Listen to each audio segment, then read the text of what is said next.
Саламатсыздар ма? Сіздермен бірге мен Айжан Жұмаділдақызы.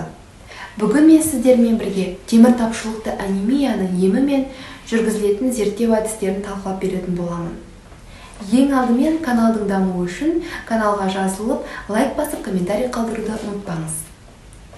Сонымен, темір тапшылықты анемия кезінде тек гемоглобинге қарап қорытынды шығару өте қате ұғым.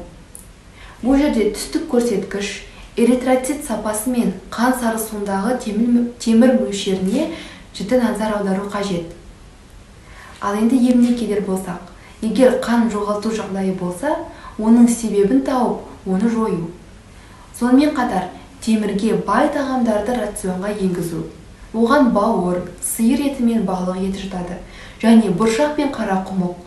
Ал жемістерге келетін болсақ, шабдалы мен алма және қара өрік темірге өте бай.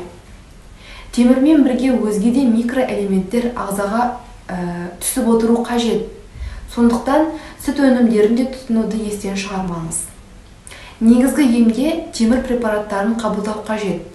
Бірақ темір препараттарын өз бетіңізше қабылдамаңыз. Міндетті түрде дәрігеріңізбен кеңесіңіз. Видео соңына дейін менімен болғандарыңызға рахмет.